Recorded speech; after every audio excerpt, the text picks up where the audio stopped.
Hey guys, and welcome to the Great New Zealand Real Estate Project. Today I had a chat with Joneet from High Performance Coaching, and their company has coached over 2,000 real estate agents. So we had a chat about some of the pitfalls that agents face when growing their business and a few ideas that agents can implement to create consistency. It may also give you a few ideas of what to ask an agent if you are ever looking to sell your property. So why don't you just start by telling me a bit about your business? Yeah, what we do is pretty much we call high performance training and coaching.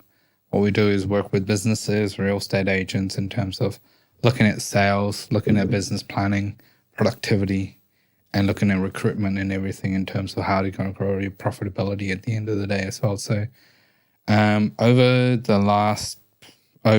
with COVID, we worked with over 200 businesses itself, and not counting the real estate agents we work with as well. So we've worked with over 2,000 real estate agents across Auckland, Tauranga, and Rotorua for now, and we're growing across North Island and South Island. So I'll look after all of North Island for the business as a network of coaches as well, and we're growing across. So we've got about 9 of us now, and growing across. So it will be quite good to see how this year ends.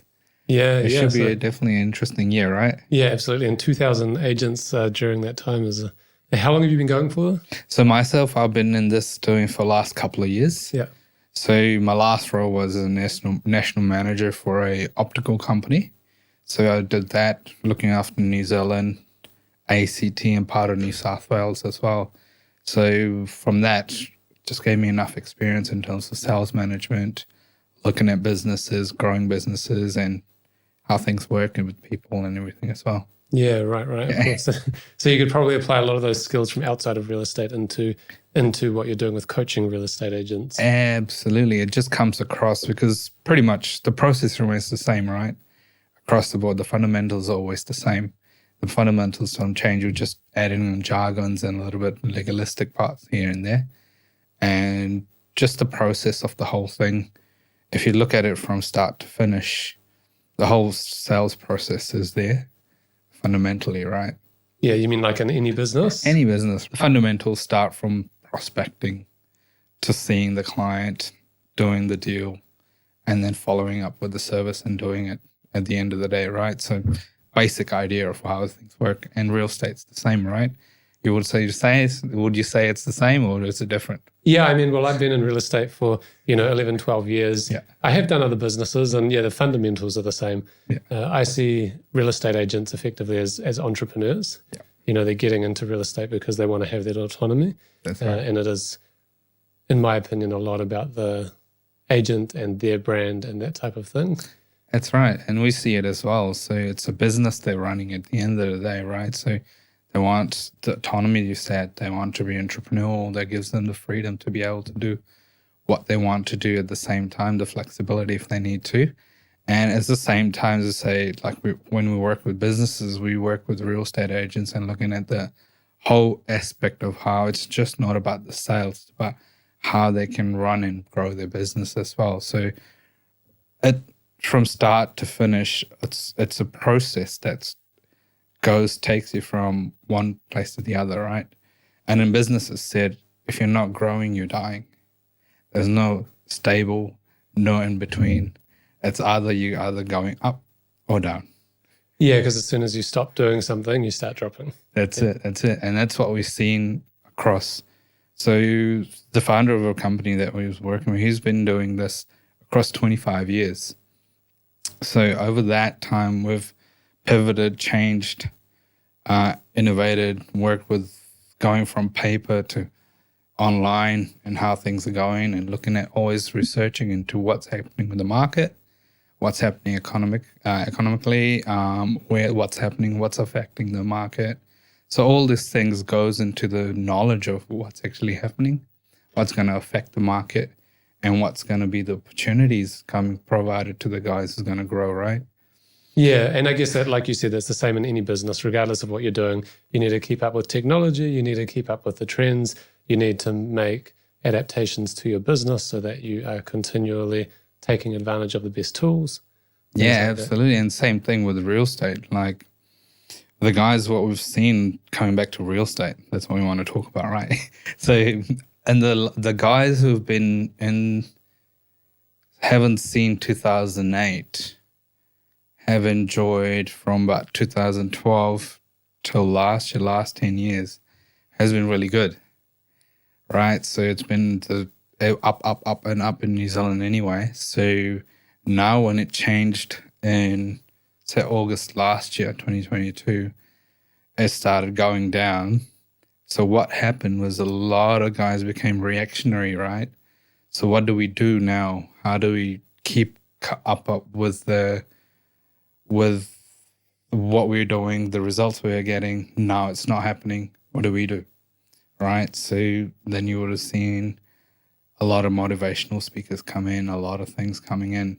And the biggest part in that we've seen is that anytime you have motivation, it goes up, but lasts a couple of weeks. Yeah, absolutely. That's it, right? So you would have seen across in your time in real estate as well. You'll have someone come in, speak with you, and boom, oh, I'm motivated. Let's go do this, right? A couple of weeks later, you're just back to where you were. And that's what happened end of last year. And now a lot of guys are looking at, hey, how do we pivot to make it, hey, how do we keep growing, right? That's the key part. So you will see a lot of outside of New Zealand people coming in, a lot of Australian guys, a lot of American guys were pulling in, a lot of marketing guys were coming in and looking, hey, how do we help? How do we grow? And then you got to look at, hey, as a business, right? You have a lot of moving parts. And what that happens is if you just focus on one bit and let the others, your business is going to, at the end of the day, that up goes up, then it's going to flatline and start coming down again because it'll let go of the other moving parts of the business, right?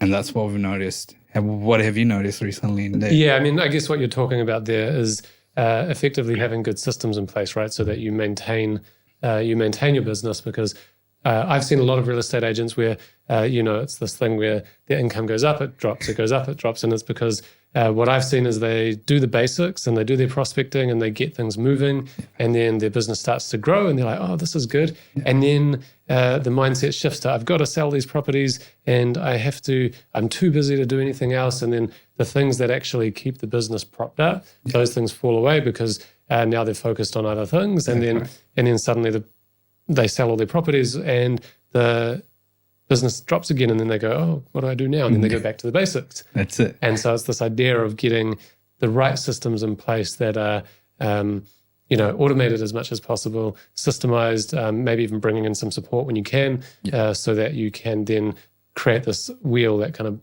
builds momentum. That's right. And the word that comes to mind is consistency, right? Yeah. So when you're going up and down, the consistency is not there because, hey, we've got so many to sell. Now we've just focused on getting rid of that. But then your pipeline dries up, right, as you said. And then, what do we know? And it's happening. It's been happening for forever with real estate, right? Yeah. And that's where the systems and process coming in. How do you do it? Where do you go? And how do you bring that consistency? And the biggest thing we've noticed is we've did a deeper dive into it. It's after a certain age, most of the things become subconscious, involuntary, right? Right. So, and even if you've been doing something for over like five years or so, a lot of things become a habit and routine. And what happens is when it's habit and routine, you involuntarily just go back, just when things are not, you just go back to that habit. You drop to your level of what your habits and routines are, right? And that's what happens to a lot of guys. And when things just don't go right, what happened this year, last year, when it drips, what was working is not working. What do I do now? Because they've formed these habits and routines that every time what happens is that without even thinking it, they're doing it, right? So consciously they want to do something, but subconsciously they don't know how to change it. Yeah, right. Because they become stuck. Because their habits and routines have formed such a way they'll just go down that. So it's a little bit of psychology and psych in there, because what happens is the brain, energy conserving, right? So forms pathways So they say after the age of 35, most of our actions is involuntary. Yeah, right. Right. So most of the time what we do is like, oh, we drive home and we don't know how we got there, right? Because you've been Yeah, you doing kind of zone out and off you go. yeah, that's it. And that's what happens to a lot of people. And what people do then is reactionary stuff, watch some videos, get motivation. But the thing is that it's only doesn't last long because it's reactionary, motivated, and then falls off again, a couple of weeks. Then they go, okay, what do I do next? And then they'll be like, okay, I need to get some more knowledge around this. So they'll, I don't know, go do some study or something like that. Yeah. And again, it goes up, but about a couple of months' time, gone again. Yeah. So would you say that that's one of the areas that you focus on is how to, I guess the language I've always heard of it around is like effectively renewing your mind and renewing the pathways and things like that. And so it's this idea of, you've got these habits that are formed from pathways that your brain has created, and some of those are good, some of them are not good. And you have to effectively break the ones that are not good so that you can create new pathways. And what you're saying is that after 35, that becomes more and more difficult to do. And so from a coaching perspective, you guys work with people on that to help them effectively create new habits and create the systems and build their business from there. That's it. So that's what most of the time we do is looking at what gives you a longer lasting effect. Right. Not just the motivation to just lift you up and then boom, after we're gone, everything just gone, right? Yeah. So what we looked at is, hey, our whole thing is just to help people, to grow people to a level where they can maintain this, become consistent, and becomes a habit and routine, which brings them the success they need. Yeah. So what would you say are some of the biggest habits that you've seen that are pitfalls for agents? Yeah. And same, you've said it well. It's just the consistency is not there. So what they do is they'll prospect, they give enough stock, then they'll start selling, then prospecting falls off. Right? The prospecting falls off, and then when they've sold this, then they got to start all over again. So that's the habit they've got into, and without going back and looking at, hey, how do we keep this full, the pipeline full? So when this is gone, we've got something more coming through, right? So that's the pitfall of everything, because what happens is there's so many things to do, right? And they get caught up in little by little. So if they had a system in place that really worked, that made it effective. So what we've looked at is they want to do it, but the only effective way to know if it's effectively working is to measure it. And most of the people never measure it. Yeah. They have actions, they do things, but it's never measured to know how effective it is. So I don't know if I mentioned this Pearson's law. What is measured grows? What is measured and reported grows exponentially, right? So it's fundamentally a law. So, yeah, right. So what we do is we measure everything, put measures on it, make sure if it's effective. If it's not, then we're like, hey, what needs to change here? To make that effective or do something else. Absolutely. So that's the key part on that. And it's like, hey, so what that we effectively do is put measures, make sure the actions are there. So the numbers don't lie, right? Yeah. Numbers can't lie. So what that effectively does is put numbers around it, and then we're looking at actions behind it. So numbers tell us what actions are happening. And once those actions start going in the right direction. So is that things like, say, one of the methods an agent is using is knocking on doors or doing Facebook posts or something like that? You are going, how effective is every time you knock on a door? Like, how often are you doing it? What sort of results are you getting from it? So, and then they will know if they knock on 20 doors, they'll get one appraisal or something. And so you want to kind of refine it to that, is that? Absolutely, yeah. So if they're doing it over and over, if that's the basics they fall into and that's doing it, if they don't know if it's working, so for example, they're knocking 20 doors and not getting any appraisals, then there's something needs to change, right? Yeah. So it's showing that there's maybe a gap or a learning opportunity. That's it. So showing us, hey, they could, maybe what they're saying needs to change. Yeah. Or where they're door knocking needs to change. So that gives them an idea of what, hey, if it's effective or not, right? So that kind of gives us an idea of, hey, all right, this is happening, this is not happening. Okay, let's work on this because this is dropping off. What is going on? Yeah. So when you have it in front of you and you're looking at it, it's easier to know where your business is going, where you need to change. If something's working well, you maintain it, keep growing at it. The ones that are dropping off, hey, this needs some work. Let's work on this and bring this up. Yeah, right. Yeah, no, I can see a lot of value for that. And I would imagine that a lot of real estate agents don't have the time to even think about that stuff, right? Because the focus is either prospecting or selling properties, and they don't. I know I definitely wouldn't have the time to go, okay, I need to actually measure the stuff, put in place things. And that's where you guys come in because you're able to do that with them and you've already got the methodology and the system to do it. Absolutely, yeah. So we've got everything there that helps them do this and make sure this is happening. So when we work with someone, it sets up accountability, right? So that second part of Pearson's law is what is measured and reported grows exponentially. So when you set up an accountability piece, then it becomes easier for you to like, hey, okay, I got to go and talk to this person and give them an answer about what's actually happening. Then your actions automatically improve, right? Yeah, because you're going, oh, I got that meeting next week and I better do something before the meeting. Yeah, I better go and get something done. So that piece actually works, and that's where the exponential growth comes in that part, second part of that. And a lot of them, what happens, especially if I said after a certain age, if you talk about the word change, no. Yeah. No, people don't like change. That's it. And that's the biggest part is because of the energy, the effort that's required to change, right?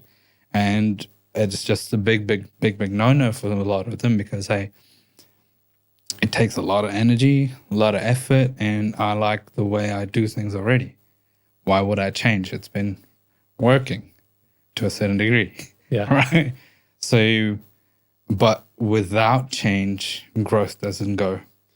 Yeah, and I guess also around you things are changing. So right. what you're doing now might not work tomorrow. That's it. And that's it. And that's what's happening in the marketing right now. What we're seeing is what was working 2020, 2021, even like 2015, 16, 17, 18, 19, 20, 21 doesn't work. No. I mean, now agents have to have much tougher conversations with their vendors around price expectations.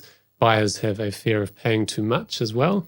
And so there's a totally different dynamic when it comes to helping both parties to come together. Absolutely. So when you go into those appraisals, you like the conversation's different because the vendor's like, oh, they're still living in 2021.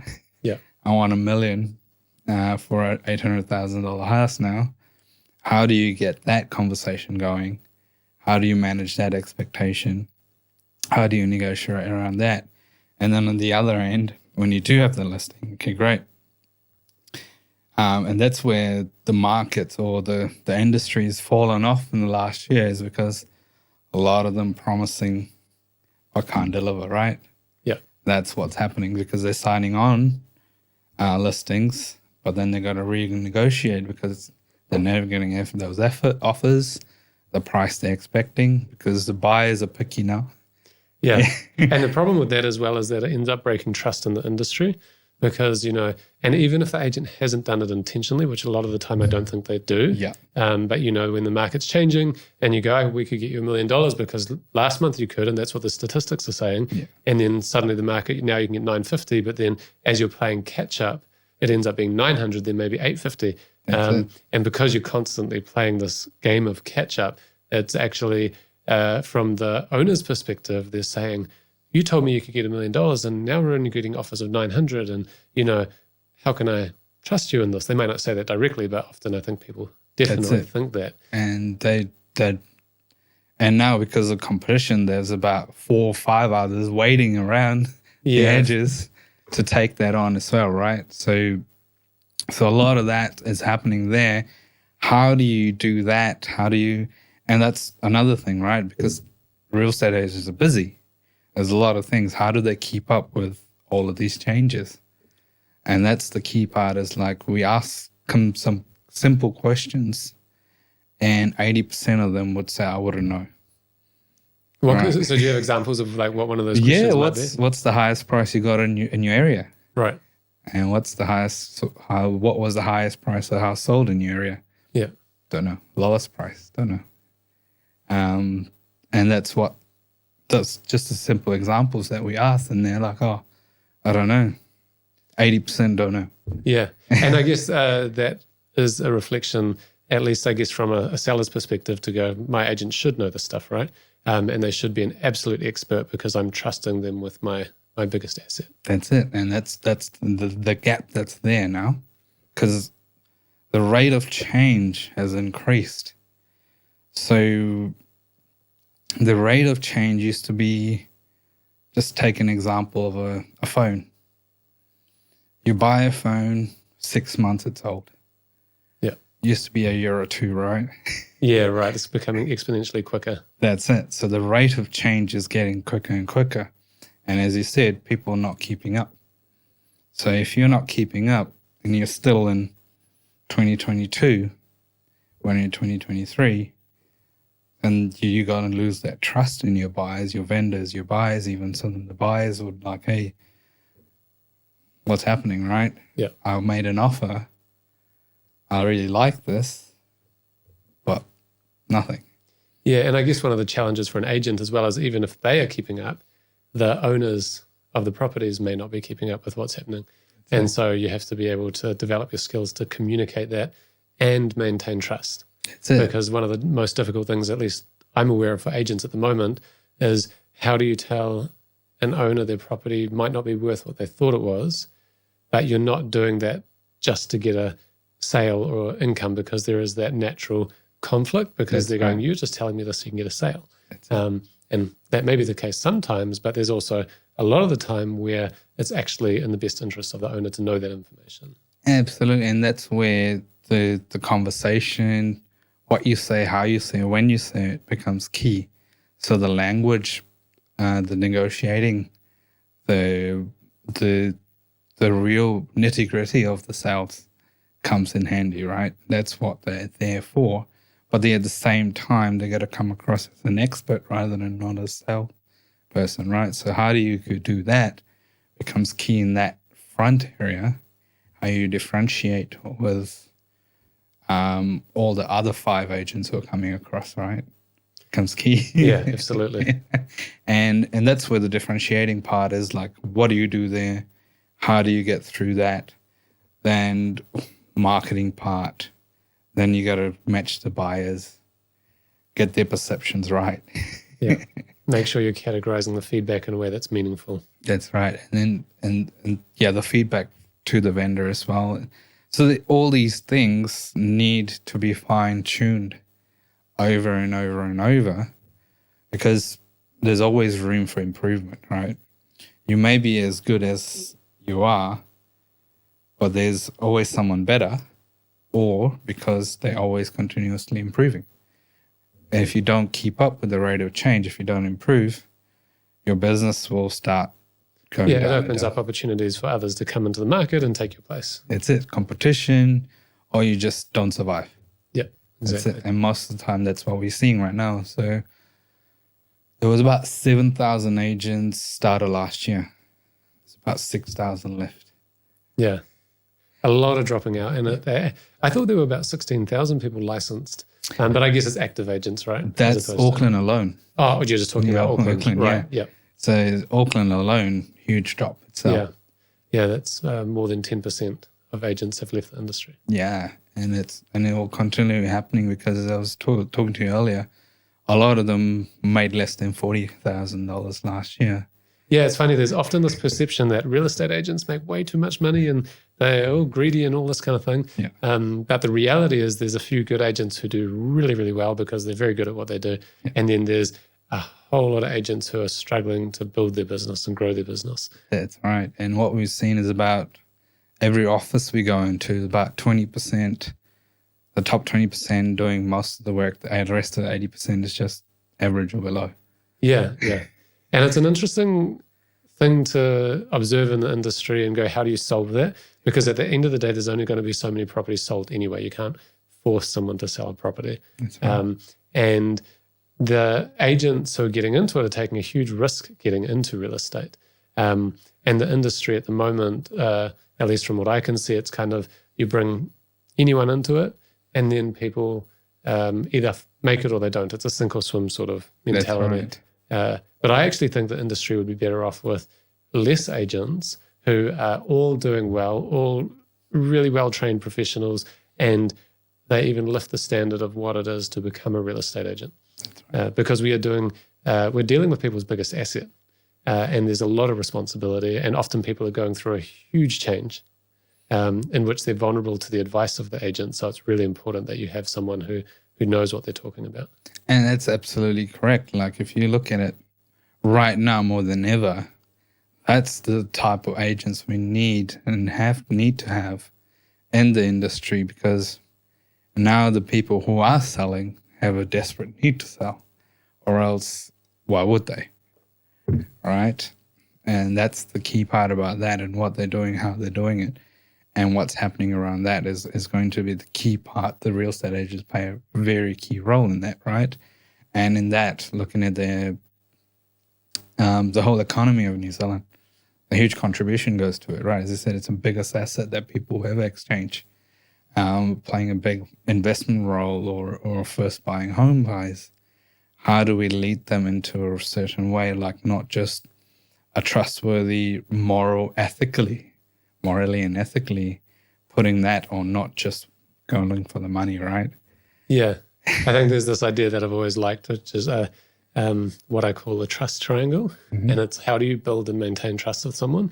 And I see it as that there's kind of three key elements to it. The first one is your integrity, which is, making sure that you actually have the other person's interests at heart, which is a huge thing for agents when you're getting paid as well. So it's like you need to put that aside and do a good job for someone. The second one is your ability. Mm. So, you could be the nicest person, have all the integrity in the world, but if you're not good at what you do, then you're going to break trust. Yeah. And so you need to also be competent. And then the third one for me is you could have all the integrity, all the ability, but if your communication breaks down, then you're going to lose trust as well. Mm. And so you could be doing a great job, but they don't hear from you, or they don't fully understand what's happening with the buyers, with your feedback or something like that. And suddenly the trust breaks with the agent, and they're going, what are they doing with their time? Like, are they even trying to sell my house? Yeah. But if you have all three, so you have the trust, you have the integrity, you have the ability, and you have the communication, then it's kind of like a holistic way of making sure that you're building and maintaining trust. Nice. That's really good. Well put, man. Yes. I came up with the one then. That sounds pretty good. I might run with that. Nice. That's absolutely really, and that's really key. I think you could put that in anywhere and it should work, right? Yeah. And tell me a little bit about how things are going for Trinity. Yeah, well, let's talk about that. Yeah, I generally avoid talking about Trinity here just because I'm trying to be neutral. Okay. But I will say a little bit. I mean, it's the market itself is obviously very slow. Yeah. And so one of the things that we want to do is to make sure that our agents are really well supported and that they have coaching behind them. And so every single one of our agents, we give them a business coach, nice. Which is very similar to what you're doing, so that they have the skills that they need in order to do a good job. And then obviously when it comes to the trust, integrity, systems, that's what we see our role. Well, the values that we have as a company, we're very selective of the people that we bring into the company. Nice. And then the training and systems and everything is what we provide to an agent so that they can go out and do a good job. That's really good, man, because we see a lot out there, right? As I was saying, like I talk to a lot of agents throughout a week itself. And when we talk to them, they feel like they're a bit lost in this market. Yeah. A lot of them feel like they're lost. They don't know what they're doing, how they're doing it, or what to do to grow, right? So there's a lot of training and stuff available, but it's not working for some reason. And what you guys are doing is really good. Yeah, I think it's this idea that, an agent, and people might have different opinions on this, and that's totally fine.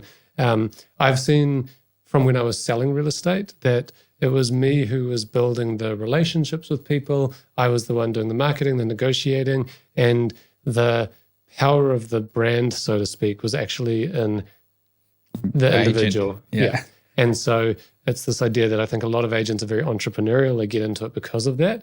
And so I think all companies, regardless of what their overall business model is how do you support the agent so that they can go out and build their name in their local community and have the systems behind them so that the seller knows that the agent is well supported, but also has the ability to build their relationships and build their network and build their business. Nice. That's absolutely key. And that's it. And that's what we see all over and over. And you said the entrepreneurial, right? So, and the key part is, again, as we said, it may be like sounding like I'm trying to join this in, but it is the continual improvement that's actually needed, right? To keep up with the rate of change, or else we just get left behind. So what happened with a lot of the biggest one I can remember from what happened with a lot of the business that didn't keep up was Nokia, Kodak. Yeah, right? those are great examples. Yeah, great examples of that just didn't keep up with the times, right? And that's what we don't want to see is people or businesses or even agents just left behind or just fall out because they couldn't find something that they could improve and grow with. Yeah, exactly. And that's why we exist. Yeah, well, absolutely. Yeah, and I mean, there's like AI and things which are absolutely changing things so quickly at the moment. And so agents have to keep up with that. So if you were to say leave us with, say, 3 tips for a real estate agent that changes they could look to make today, what would those be? So I think the biggest part I would say is keep learning, keep looking at ways to grow. And number 3 is right now in this market is you have to know how to negotiate. Learn how to negotiate well. Talk language is key in this environment, in this market. And I think that's where the front end and the back end is lacking. What I've seen is the skills to negotiate and have that language and communication. Like you said, the top of the triangle is very key, man. Yeah, absolutely. So learn, grow, and negotiate. That's and right. if they can put those in place, then they should be able to ride out this downturn in the market. Absolutely. The next 18 months, if they can do that and they survive, after that it's going to turn and they'll be very successful. Yeah, absolutely. I think if agents can ride this out and use this as a time to consolidate, not necessarily expect 1 million sales, but also have enough to earn. And then when the market rises, they'll do well. That's it. And then they'll do more well than the average guys. Yeah, absolutely. Awesome, mate. Awesome. Well, it's been great chatting and I really appreciate your time and hopefully there's some good outtakes there for everyone. Awesome. Thanks, Joneet. It was great being here, man. Yeah. Awesome. Thank you. Good setup. Cool. Cheers.